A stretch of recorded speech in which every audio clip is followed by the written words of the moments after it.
হুসাইন নিজের বাড়িতে গেছে। এখানে বুঝার কথা আছে রে বাবা।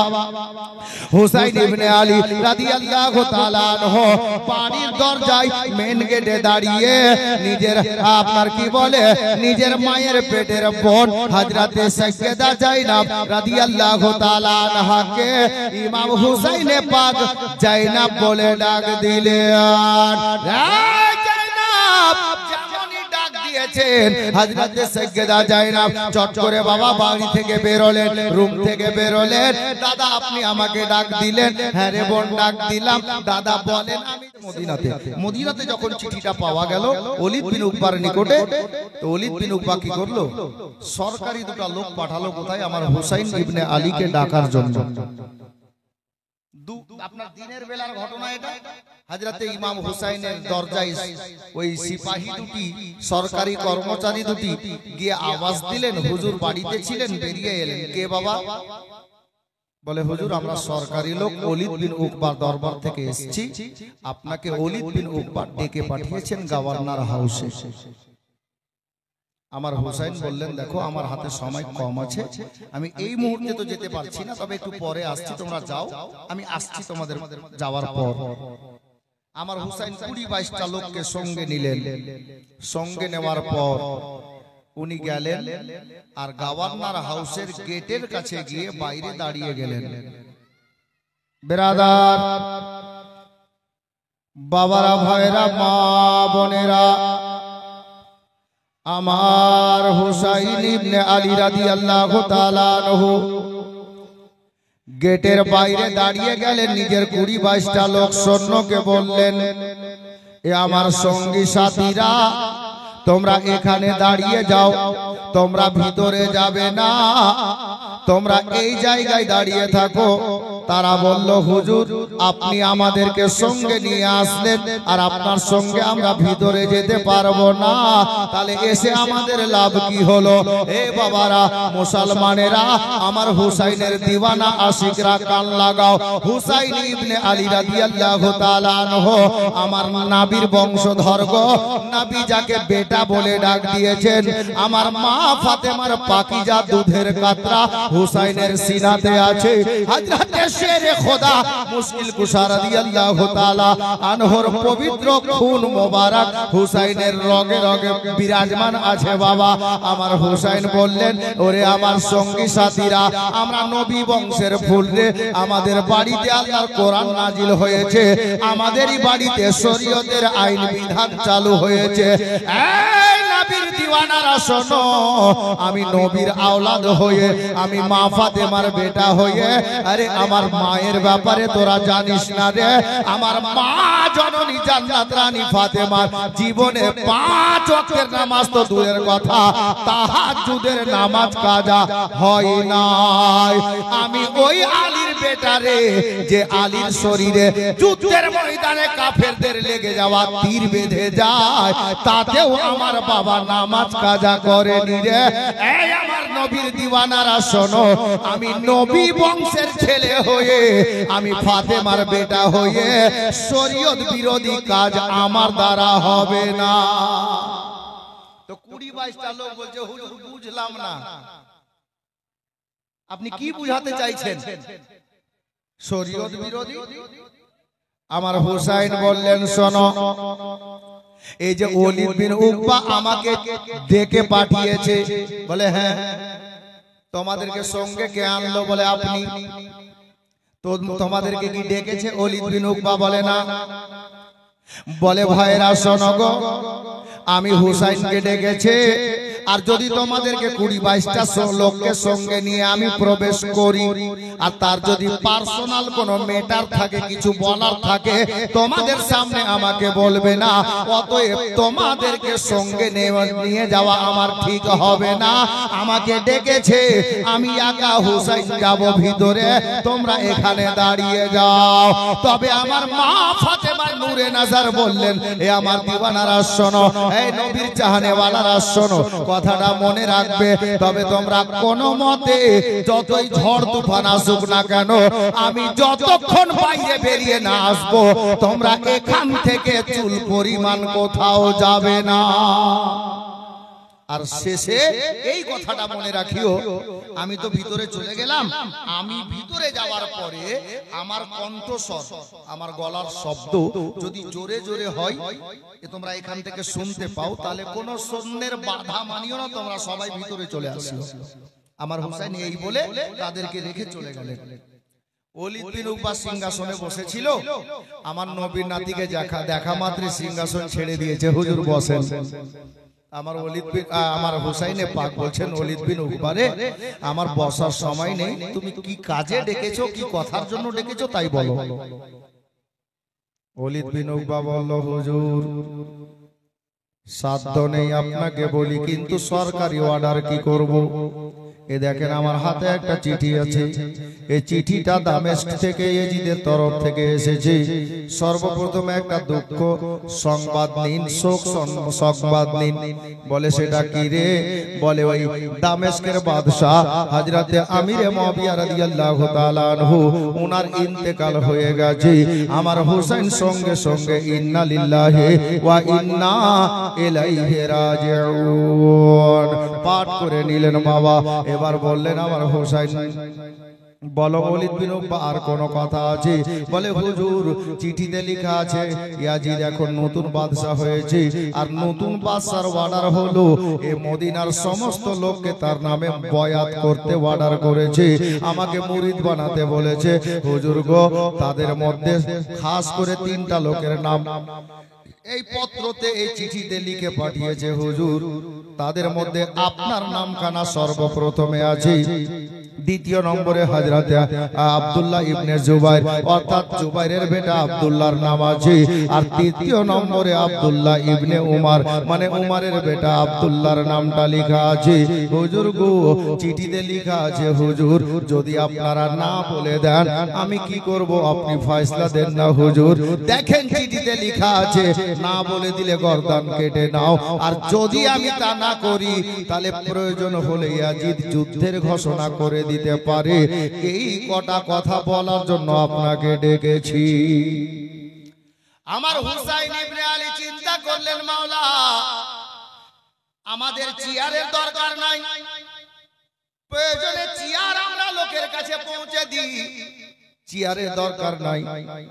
ইয়াজিদকে নিজের ইমাম বলে মেনে নিতাম, ইয়াজিদের হাতে হাত দিয়ে মুরিদ হয়ে যেতাম, কিন্তু ইয়াজিদের হাতে মুরিদ আমি হুসাইন কি করে হব? ইয়াজিদ 5 ওয়াক্তের নামাজ পড়ে না, রোজার মাসে রোজা রাখে না, যাকাত ওয়াজিব হলে যাকাত দেয় না, এক কথাই ইয়াজিদ শরীয়ত বিরোধী কাজ করে। শরীয়তে যে মশলাগুলো আছে বাবা, শরীয়তের বিধান যেগুলো হারাম আছে ওটাকেও জায়েজ বলে ঘোষণা করে। এ বেরাদার, আমার হুসাইন বললেন আরো সাথে একটা কথা জড়িয়ে আছে বাবা, ওই নালায়েক ইয়াজিদ ফাঁসিকে মুআল্লিম যার মুখে দাড়ি নেই, নবীর সুন্নত নেই গো। আমার হুসাইন বললেন আমি মা ফাতেমার বেটা গো, এমন একটা ফাঁসিকে মুআল্লিমকে নিজের ইমাম কি করে বানাতে পারি?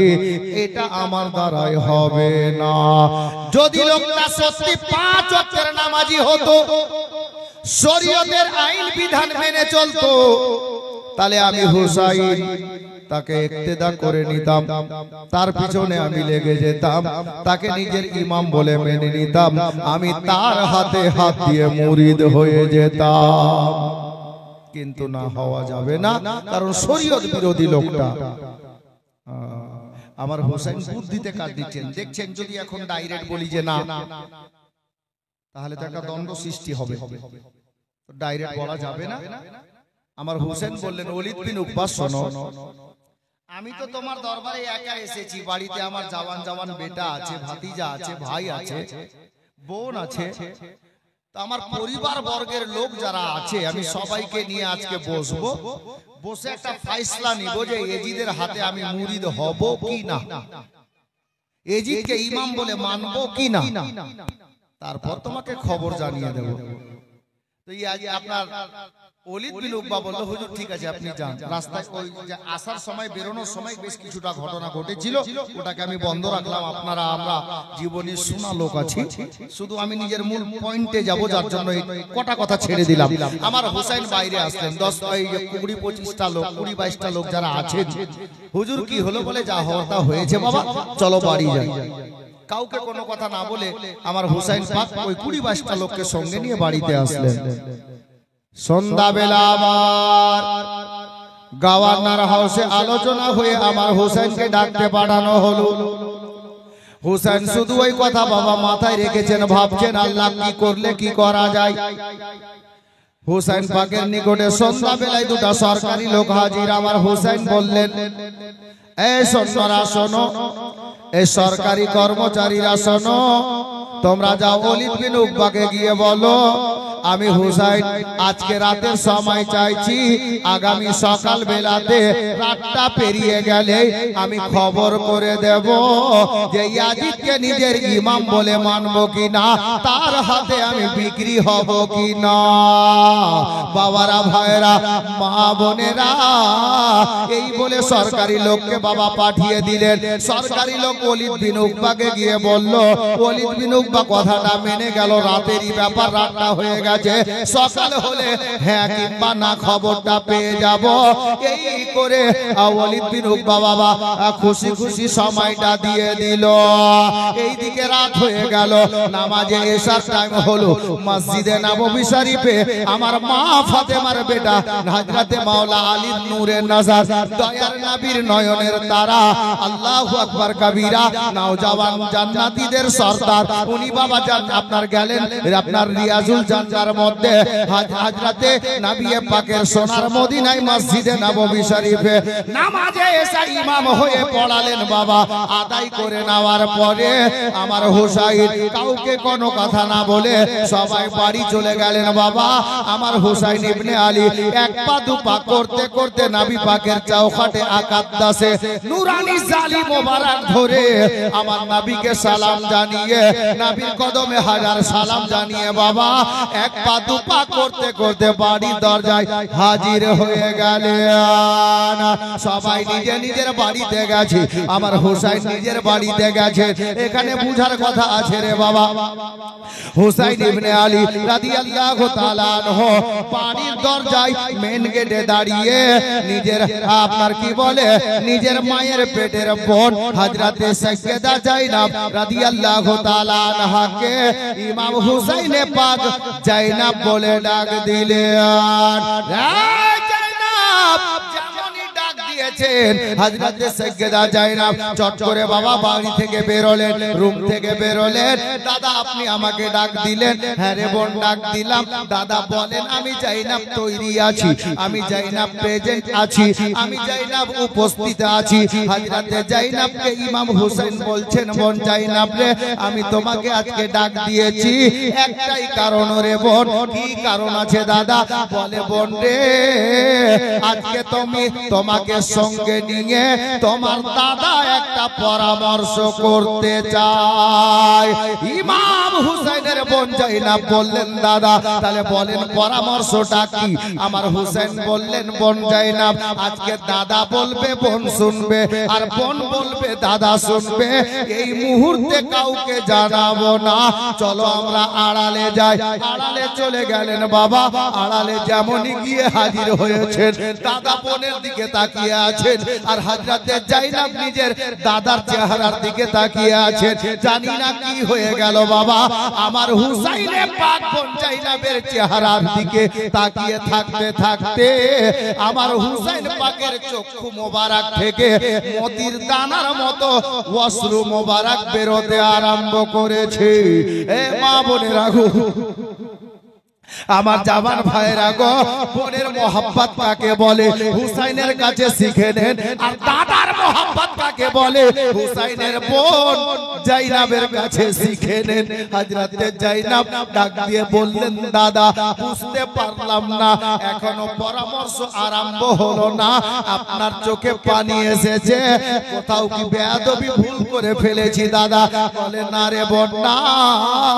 আমার হুসাইনের বোন বললেন জাইনাব হযরতে হুসাইন পাককে, ওগো দাদা জান কিছু বলার আগে চোখে কেন পানি আসলো? আরে ভাই ভাই মুসলমান, আমি প্রত্যেকটা দাদা চাচাকে বলবো ভাইয়ের মোহাব্বত কাকে বলে হুসাইনের কাছে জেনে নেন, মা ফাতেমার বেটার কাছে শিখে নেন। বড় ভাই ছোট ভাইকে দেখে মুখ ফিরিয়ে নাই, ছোট ভাই বড় ভাইকে সালাম করে না। হযরতে ইমামে হুসাইন বোন জাইনাবকে দেখতে দেখতে চোখের পানি ঝরাচ্ছেন আর বলছেন, বোন জাইনাব রে আমার কটা কথা মনে পড়ে গেছে রে বোন, যার জন্য চোখে পানি এসেছে। কি কথা মনে পড়েছে দাদা? হযরতে জাইনাবকে বললেন ভাই হুসাইন, দাদা হুসাইন বলে, জাইনাব রে আজকে আর তোর দাদা হুসাইন বড় একা হয়ে গেছে। এই জাইনাব, আজকে তোর বড় দাদা যদি বেঁচে থাকতেন রে, আমার বড় ভাই যদি বেঁচে থাকতেন রে জাইনাব, আজকে তোমাকে ডাকা লাগতো না, আমরা দাদা ভাইয়ে পরামর্শ করে নিতাম। আমার বড় দাদা হাসানে মুজতাবা উনি যে আমাকে একা করে দিয়ে আমার জোড়াটা ভেঙে দিয়ে আম্মা জানের কবরের পাশে চিরতরে আরাম করছে। আমরা নানার কাছে দুই ভাই একসাথে যেতাম, মা জননীর কোলে বসে আমরা দুই ভাই একসাথে খানা খেতাম, আম্মা জানের নিকট থেকে আব্বা জানের নিকটে একসঙ্গে যেতাম। বোন জাইনাব রে এই সেই মসজিদে নববীতে আমরা নানার সঙ্গে নামাজে পাঞ্জেগানা এই মসজিদে আদায় করতাম, দুই ভাই একসাথে যেতাম, নানা সামনে নিয়ে আমাদেরকে বসে যেতেন, আমরা দুই ভাই খেলাধুলা করতাম। আল্লাহু আকবার কবীরা। অনেক কথা মনে পড়ছে। আমার হুসাইন বলছেন, বোন জাইনাব আমার মা জননী দুনিয়াতে বেঁচে নাই, মাও কবরে শায়িতা হয়েছে, আমি বড় একা হয়ে গেছি। আজ তোমাকে ডাক দিয়েছি যে আমি নিজের মনের কথা তোমাকে বলবো, আর তুমি এই প্রস্তাব দেখো না কেমন হচ্ছে রে বোন। হযরতে জাইনাব বললেন, দাদা তাই বলেন। হযরতে হুসাইন সব খুলে বললেন, ঘটনাটা খুলে বললেন, এই কন্ডিশন। বলে, বোন জাইনাব রে এবার বলো কি করা দরকার? বলে, দাদা আপনি বলেন না কি করা দরকার। আমার হুসাইন বললেন, জাইনাব তাহলে আমার ফয়সালা হলো এটা। বলে, কি ফয়সালা গো দাদা?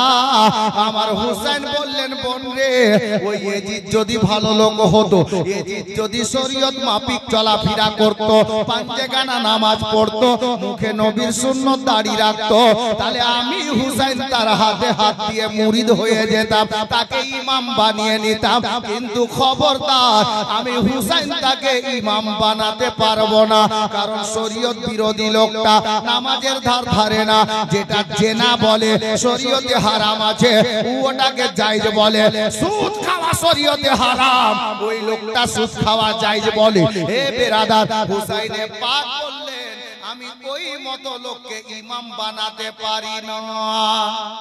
তো হযরতে হুসাইনের বোন বলছে, দাদা আপনি পারেন না ভালো কথা, এখানে আর বলার কি আছে? বলে, বোন ওটাই তো মশলা। কি দাদা?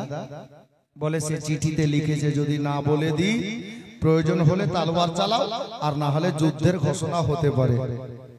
তা আমার জাইনাব হুসাইনেরই তো নিজেরই বোন, মা ফাতেমার দুধের পবিত্র পাকিজা কাতরা হুসাইনের মধ্যে আছে, জাইনাবের মধ্যে ওই পাকিজা দুধের কাতরা আছে।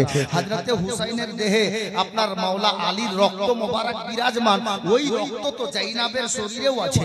আল্লাহু আকবার কবীরা। হযরতে জাইনাব বলছেন, দাদা আপনি বলতে কি চাইছেন? বলে, বোন রে আমি বলতে চাইছি এই মদিনাতে বোধহয় আর থাকা যাবে না। কেন? গলা কাটতে বলেছে যার জন্য? বলে, না। কেন মদিনা ছাড়বেন? ইয়াজিদকে নিজের ইমাম বলে মানবেন না তাই? বলে, হ্যাঁ। তার মানে কি আপনি ভয়ে মদিনা ছাড়বেন? ইসলামকে আপনি ভালোবাসেন না? বলে, জানের চাইতে বেশি। হুসাইন বলছেন, জানের চাইতে বেশি। তো আপনি ইসলামকে যখন জানের চাইতে বেশি ভালোবাসেন, মদিনা ছাড়বেন কেন? আমার হুসাইন বললেন, বাই চান্স, ইন কেস, বলা যায় না, যদি যুদ্ধের ঘোষণা হয়ে যায়, যার জন্য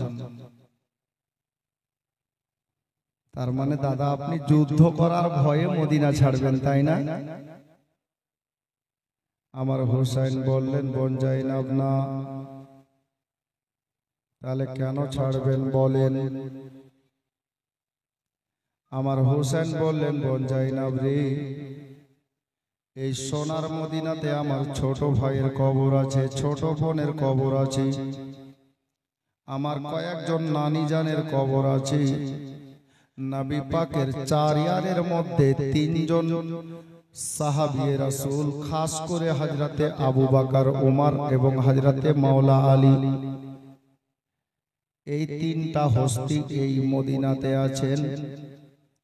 আর খাস করে এই মদিনাতে জান্নাতুল বাকি কবরস্থানের মধ্যে আমার নিজের বড় ভাই আরাম করছেন।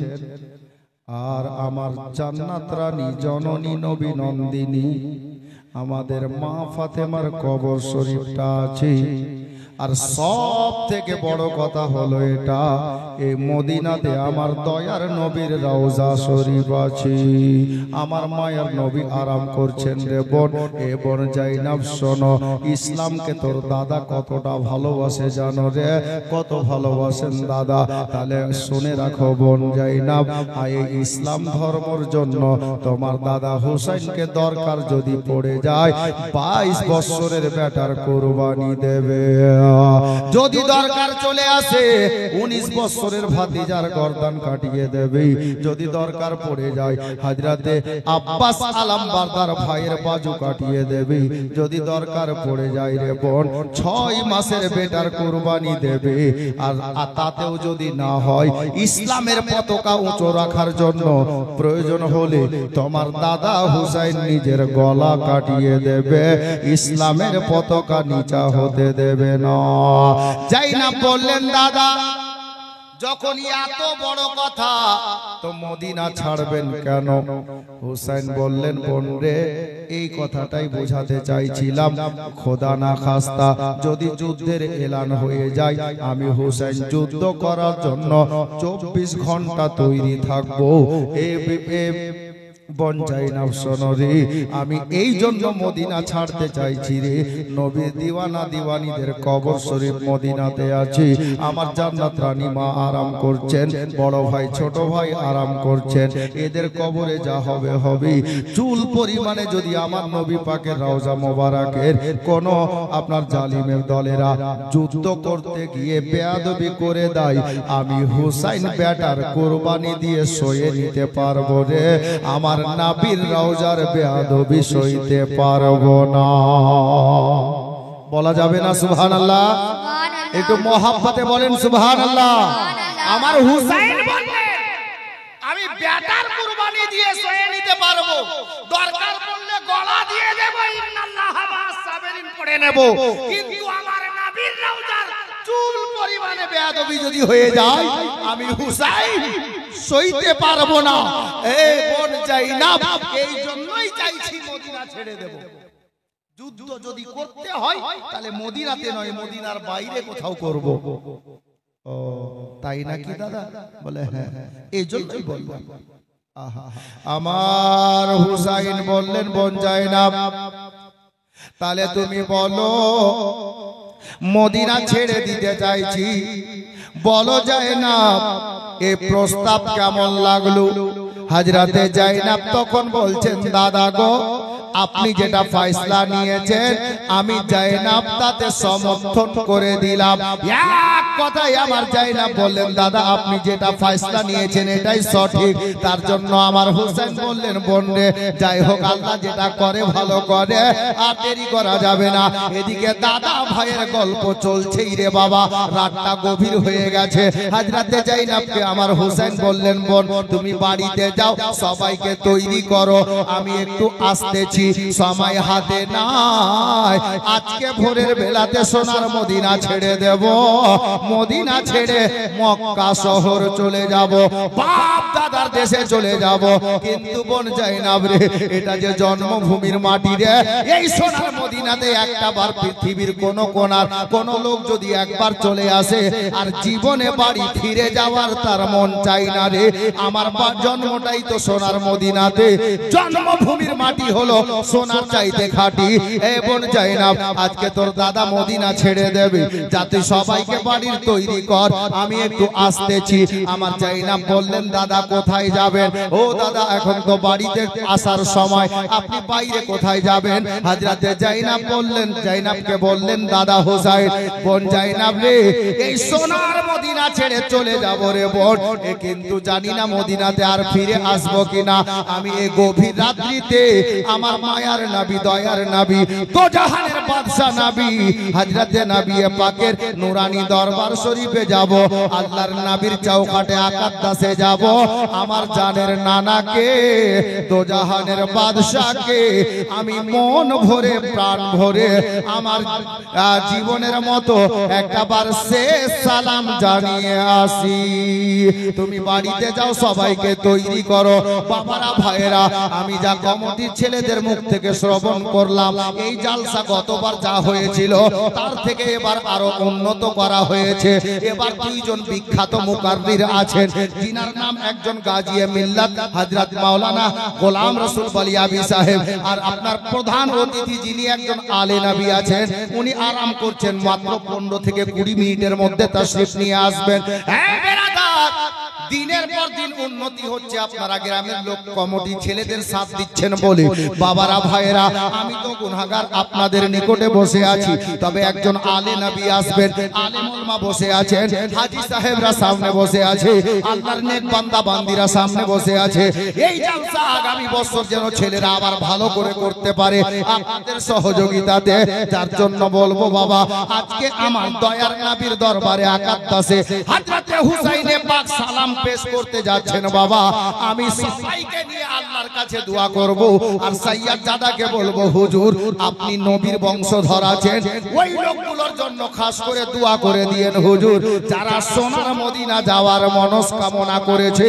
এ বাবারা ভাইরা, মা বোনেরা গো, যার জন্য পাঞ্জাতানের মোহাব্বতে আগামী বছর জালসা যেন ভালো হয়, একটা কোন দানশীল ব্যক্তিকে দেখতে চাই নবীর মাহফিলে, আলে নবী দোয়া করে দেবেন 5,000 টাকা।